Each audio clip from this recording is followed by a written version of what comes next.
अगला क्वेश्चन है, नेत्र में प्रवेश करने वाली प्रकाश किरणों का अधिकांश अपवर्तन होता है, मतलब कहाँ पर होता है ये पूछ रहा है। तो कहाँ पे होता है? कॉर्निया पर होता है, तभी हम किसी को देख पाते हैं। तो आंसर क्या हो जाएगा हमारा? सी, कॉर्निया के बाहरी पृष्ठ पर। अगला क्वेश्चन है, जब सूर्य का प्रकाश वायुमंडल से गुजरता है तो वायु के सूक्ष्म कण किस रंग के प्रकाश को अधिक प्रबलता से प्रकीर्णन करते हैं? तो इसका आंसर सभी को पता है, नीला कलर का हो जाएगा। कौन सा? नीला कलर का। तो आंसर हमारा डी हो जाएगा। अगला क्वेश्चन है, पुतली के साइज को कौन नियंत्रित करता है? ये बहुत अच्छा क्वेश्चन है। जिस लोगों ने नेत्र को अच्छे से पढ़ा है वो फटाक से आंसर दे देंगे कि रेटिना। पुतली के साइज को कौन नियंत्रित करता है? रेटिना। इसलिए जब लाइट ज़्यादा होता है तो ये सिकुड़ जाता है और लाइट कम होता है तो ये फैल जाता है। आँख का व्यवहार कैसा होता है, यानी आँख का व्यवहार कैसा होता है? तो सभी को पता है, उत्तल लेंस की तरह होता है। कैसा होता है? उत्तल लेंस की तरह होता है। निकट दृष्टि दोष का निवारण किस लेंस से होता है? अभी इससे पहले हम लोगों ने जरा दृष्टि दोष पढ़ा था, उसमें अवतल और उत्तल दोनों यूज होता है, और निकट में उत्तल होता है और दूर में अवतल होता है।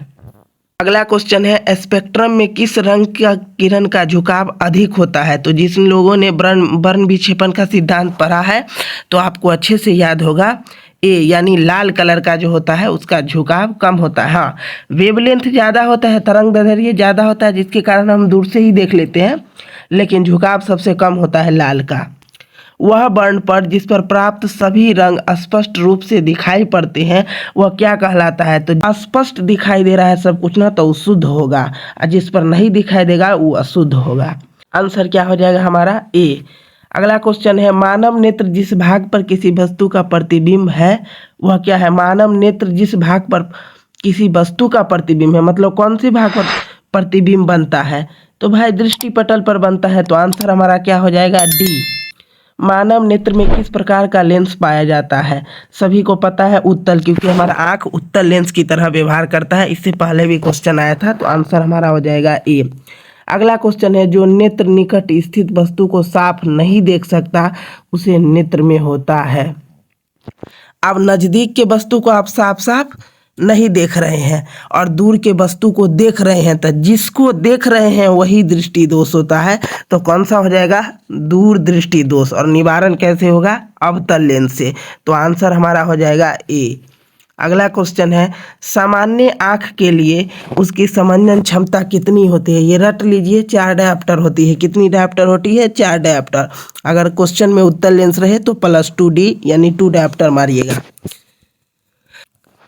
अगला क्वेश्चन है हमारा, किसी वस्तु का प्रतिबिंब आँख के जिस भाग पर पड़ता है वह क्या है? बार बार एक ही क्वेश्चन। वस्तु का प्रतिबिंब आँख के जिस भाग पर पड़ता है उसको बोलते हैं रेटिना, और जहाँ बनता है उसको बोलते हैं दृष्टि पटल, और प्रकाश से प्रभाव पड़ता है कॉर्निया। तो आंसर हमारा क्या हो जाएगा? Retina, B number. अगला है, 1 एंगस्ट्रॉम का मान कितना होता है? 10⁻10 मीटर। कितना? 10⁻10 मीटर। तो आंसर हमारा हो जाएगा ए। अगला क्वेश्चन है, स्पेक्ट्रम प्राप्त करने के लिए किसका उपयोग होता है? प्रिज्म का, क्योंकि वर्ण विक्षेपण के सिद्धांत में हम लोग पढ़ते हैं कि जब किसी श्वेत प्रकाश की किरण को किसी प्रिज्म से होकर गुजारा जाता है तो वो 7 रंगों में टूट जाता है, जिसे स्पेक्ट्रम बनता है। तो प्रिज्म हो जाएगा आंसर डी। दोस्तों, हम टिक इसलिए नहीं लगा सकते हैं क्योंकि हमारे पास वो सुविधा नहीं है कि हम टिक लगा के आपको आंसर बताएं, तो हम मुँह से बोल दे रहे हैं। अगला क्वेश्चन है, आइरिस के पीछे वाली परत को क्या कहते हैं? जो आइरिस के पीछे होता है परत, उसको हम लोग क्या बोलते हैं?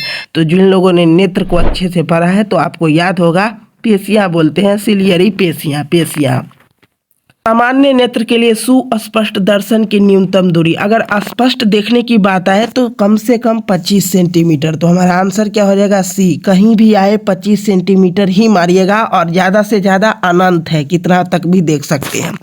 अगला क्वेश्चन है, किसी वस्तु का प्रतिबिंब नेत्र के किस भाग पर बनता है? बार बार एक ही क्वेश्चन। रेटिना पर बनता है। कहाँ बनता है? रेटिना या दृष्टि पटल पर। बार बार रिपीट हो रहा है क्वेश्चन। नेत्र में किसी वस्तु का कैसा प्रतिबिंब बनता है? अभी बताए थे कि नेत्र कैसा व्यवहार करता है? उत्तल लेंस की तरह व्यवहार करता है, और जहाँ पर उत्तल आ गया इसका मतलब वास्तविक बनेगा, उल्टा बनेगा और छोटा बनेगा। तो आंसर हमारा क्या हो जाएगा? सी। अगला क्वेश्चन है, आँख अपने लेंस की फोकस दूरी को बदलकर दूर या निकट की वस्तु को साफ साफ देख सकता है। आँख के इस गुण को क्या कहते हैं? तो सभी को पता है, इसी को तो समंजन क्षमता कहते हैं। तो यहाँ से आप शॉर्ट क्वेश्चन भी आ जाए तो यहाँ से बना दीजिएगा कि समंजन क्षमता क्या है। तो आँख अपने लेंस की फोकस दूरी को बदल कर निकट या दूर की वस्तु को साफ साफ देख सकता है, इसी को समंजन क्षमता बोलते हैं। तो आंसर हमारा हो जाएगा बी।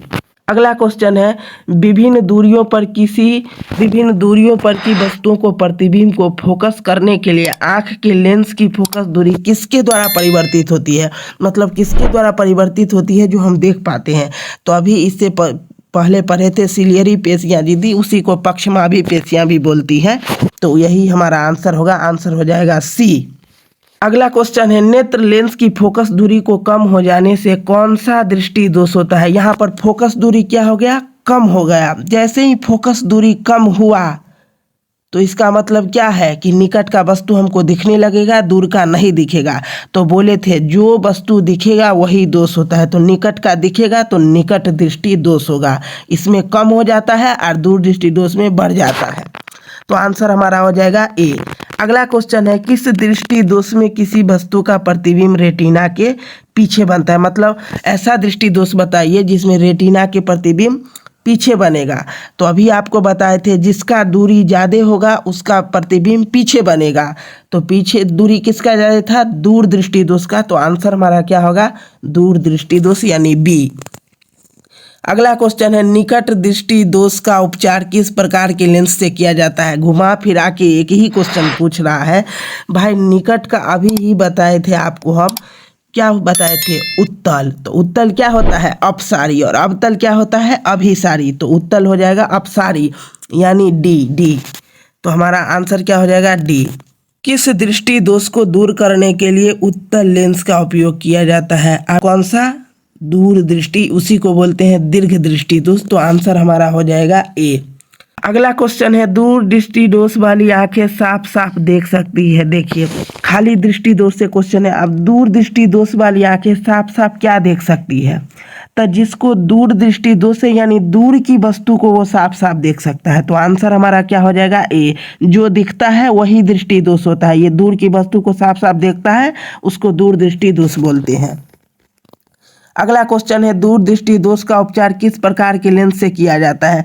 अभी इससे पहले बताए थे निकट है तो अपसारी और दूर है तो अभिसारी। क्या हो जाएगा हमारा आंसर? ए हो जाएगा अभिसारी। अगला क्वेश्चन है, स्पेक्ट्रम प्राप्त करने के लिए किसका उपयोग होता है? जब हम स्पेक्ट्रम प्राप्त करते हैं तो किसका उपयोग होता है? प्रिज्म का उपयोग होता है, क्योंकि प्रिज्म से ही श्वेत प्रकाश की किरण को गुजारा जाता है। अगला क्वेश्चन है, प्रिज्म से होकर गुजरने के बाद श्वेत प्रकाश की किरण विभिन्न रंगों में विभक्त हो जाती है, इसी घटना को हम प्रकाश का वर्ण विक्षेपण कहते हैं। तो आंसर हमारा हो जाएगा सी। इससे आपका शॉर्ट क्वेश्चन भी रिवीजन हो रहा है। दोस्तों टिक लगाने की सुविधा नहीं है, इसके लिए हम आंसर आपको बोल रहे हैं, सी हो जाएगा वर्ण विक्षेपण। अगला है, एक प्रिज्म के कितने सतह से घिरा होता है? देखिए आप लोग पढ़ते होंगे 3 सतह से, लेकिन गलत। प्रिज्म में 5 सतह होता है।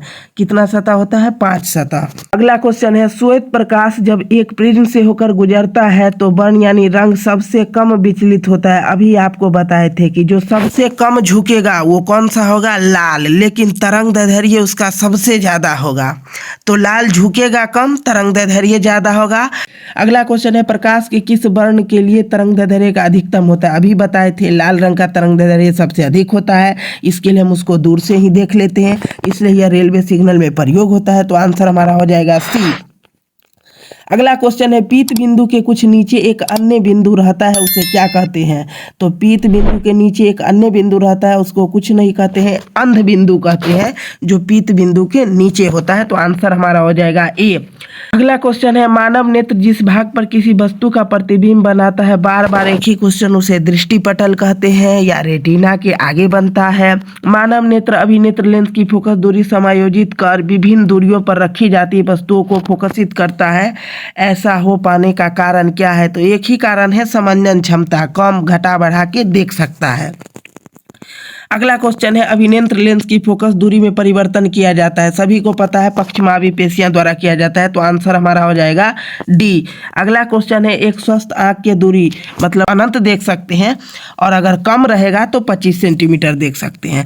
अगला क्वेश्चन है कैमरे की तरह नेत्र में प्रवेश करते प्रकाश के परिणाम को नियंत्रित कौन करता है, तो आइरिस करता है, तो आंसर हमारा हो जाएगा डी। अगला क्वेश्चन है मानव नेत्र में प्रकाश किस रास्ते से प्रवेश करता है। सभी को पता है पुतली से प्रवेश करता है। प्रकाश ज्यादा हो तो पुतली सिकुड़ जाता है, प्रकाश कम हो तो फैल जाता है, तो आंसर क्या हो जाएगा हमारा सी, पुतली। अगला क्वेश्चन है मानव नेत्र के सबसे ऊपरी परत को क्या कहते हैं। सभी को पता है दृढ़ पटल बोलते हैं, जो सबसे ऊपरी भाग होता है। जिन लोगों ने मेरा नेत्र वाला वीडियो देखा है उनसे सारा ऑब्जेक्टिव बनता होगा और बोर्ड एग्जाम में भी ऑब्जेक्टिव इसी तरीके से आप चुटकियों में बनाएंगे। वैसे आपसे कितना बना वो आप कमेंट में जरूर बताइएगा। अगला क्वेश्चन है श्वेत प्रकाश जब प्रिज्म से होकर गुजरता है तो सर्वाधिक विचलन होता है। अभी आपको बताए थे लाल रंग का विचलन कम होता है और तरंगदैर्ध्य ज्यादा होता है, और बैगनी रंग का विचलन अधिक होता है और तरंगदैर्ध्य कम होता है, तो आंसर क्या हो जाएगा हमारा सी। अगला क्वेश्चन है जब श्वेत प्रकाश को प्रिज्म से गुजारा जाता है तो प्रिज्म के आधार की ओर अधिकतम झुकी प्रकाश किरण का रंग होता है, मतलब किसका झुकाव और विचलन ज्यादा होता है, तो डी, बैगनी कलर का। अगला क्वेश्चन है चंद्रमा से देखने पर आकाश दिखाई देता है। सभी को पता है काला दिखाई देता है और धरती पर देखने से नीला दिखाई देता है, वो प्रकीर्णन के कारण। आप पूछ दिया आगे प्रकाश के किन रंगों में प्रकीर्णन सबसे कम होता है, तो एक ही बात बोले प्रकीर्णन मतलब क्या होता है, फैलाव, तो इसका झुकाव और फैलाव कम है, तरंगदैर्ध्य ज्यादा है, तो आंसर हमारा हो जाएगा डी, लाल कलर, लाल कलर। श्वेत प्रकाश कितने रंगों के मेल से बना होता है, तो श्वेत प्रकाश में 7 रंग होता है। खतरे का निशान किस रंग के रूप में, लाल रंग में किया जाता है क्योंकि इसका तरंगदैर्ध्य बहुत अधिक होता है और विचलन कम होता है, जिससे यह आसानी से दिखाई दे देता है, इसलिए खतरे का संकेत लाल होता है। अगर शॉर्ट क्वेश्चन में आए तो जो बात हम बोले हैं उसी को लिख दीजिएगा। अगला क्वेश्चन है इंद्रधनुष का भीतरी हिस्सा किस रंग का होता है, तो बैगनी रंग का होता है भीतरी हिस्सा। अगला क्वेश्चन है हमारा आकाश का रंग नीला होना किस परिघटना का परिणाम है, तो इसका आंसर क्या हो जाएगा, प्रकीर्णन। नीला यानी फैलाव के कारण होता है, वो आप प्रकीर्णन पढ़े होंगे तो आप अच्छे से जवाब इसका दे पाएंगे। नेत्र द्वारा किसी वस्तु का कैसा प्रतिबिंब बनता है, अभी बोले थे उत्तल है, इसका मतलब वास्तविक, उल्टा तथा छोटा, तो आंसर हमारा हो जाएगा सी। तो दोस्तों उम्मीद करते हैं ये वीडियो आपको अच्छा लगा होगा और ये बहुत ही इंपॉर्टेंट, जितना हम ऑब्जेक्टिव आपको कराए हैं अभी 50 ऑब्जेक्टिव, ये बहुत महत्वपूर्ण है। तो आप नीचे कमेंट करके जाइए कि आपसे कितना ऑब्जेक्टिव खुद से बना, और अगर नहीं बनता है तो लास्ट मौका है, एक बार अच्छे से देख लीजिए। यहाँ से 2-3 ऑब्जेक्टिव फिक्स है एग्जाम में, और यहाँ से शॉर्ट क्वेश्चन का भी कॉन्सेप्ट हम क्लियर कर दिए हैं बोल के। तो मिलते हैं अगले वीडियो में, तब तक के लिए हमारा दूसरा वीडियो जरूर देखिए।